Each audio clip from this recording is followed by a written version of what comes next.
Mr. Golden is in the house. I know you want to hear from Coach, but I got to ask you, you're number one, you're defending it, you're trying to do something that's not been done other than UCLA, winning back-to-back multiple times. History is on your shoulders, but the game is in front of you. What are you telling the squad right now? Well, you know, it's an honor, obviously, to be a one seed again and first time in Florida history, even with their back-to-back teams, you know, to achieve that. So we're really proud of that. But we know how difficult the challenge is in front of us. You know, we got our game on Friday night against a 16 seed still to be determined.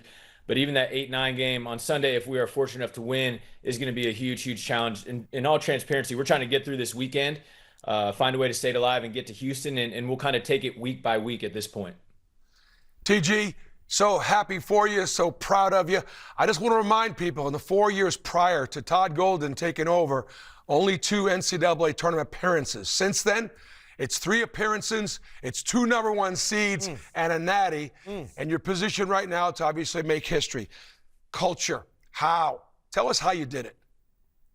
We've been really fortunate to have a great staff down here, first and foremost. Guys like Carlin Hartman, Corey McCray, Jonathan Sapphire, Torian Green, they've been with me all 4 years, and they've done an incredible job helping me cultivate that culture. And as you know, the most important thing is the players. We've had incredible I wouldn't say luck. We've done a great job of evaluating really high-achieving young guys that were undervalued or under-recruited, but kind of fit our style of play, and guys that had great attitudes, great work ethics, most importantly wanted to be Florida Gators. And we've just done a really good job of playing great team ball. Like last year's team didn't have a top 100 recruit on it. We found a way to win a national championship. This year we have a couple more decorated guys, but we play with a chip on our shoulder. We really like to kind of have that underdog mentality going into every game. Coach Golden, Jamal Mashburn, University of Kentucky here. I won't hold anything against you, but let me ask this particular question. Process over results, and to integrate Boogie Flan and Xavier Lee into a program that's already won a national championship. It came from Arkansas and also Princeton. How difficult was it to integrate them? I know they're great kids and they understand how to play with one another and your particular team, but how difficult was it to integrate them? And are you surprised by the results that's happened, you guys getting a number one overall seed?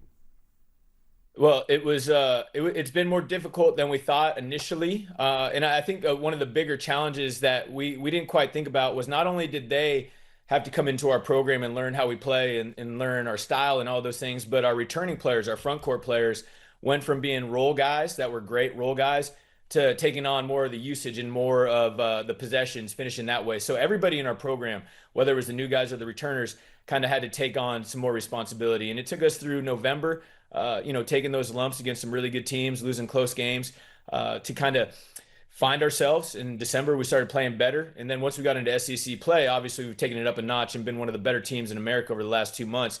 But I was really proud of the way Boog and X Lee stayed the course, especially early on in the year when they were getting compared to last year's backcourt, which was one of the best backcourts in college basketball history with 3 guys getting drafted. And, they didn't point fingers. They didn't blame others. They just kept going to work every day and staying the course. And they've done a great job for us over these last couple months. Coach, is Jalen Rose, and you talked about having that chip and players who come to Florida understanding how to play Florida Gators basketball. How important is bully ball to that mission? You know what? We feel like we have the best front court in America. And so the main thing that we want to do night in, night out is dominate the rim and dominate the paint. We're the best rebounding team in America. It gives us a big margin for error. We are not one of the best shooting teams in America, so we have a lot of opportunities to go get misses and get second chance putbacks. On the defensive side, we want to limit teams to 1 shot. And when we're playing really well, we're giving ourselves extra possessions, to obtain the amount of points we need to win. And over the last month, we've shot 40% from 3. When we did that, it's going to be tough for teams to play with us because of the way we control on the defensive end and the way we control the glass. But, we do feel like we're a team that is, generally mentally and physically tougher than our opponents on most nights. Coach, it's been fun to watch your team develop. Started 5-4, went 21-3 after that, and now a 1 seed in the South. Coach Golden, thank you for your time and good luck, my man. I appreciate it. I hope you guys have a great night tonight and a great week ahead. March Madness, it's the best time of year. Go Gators.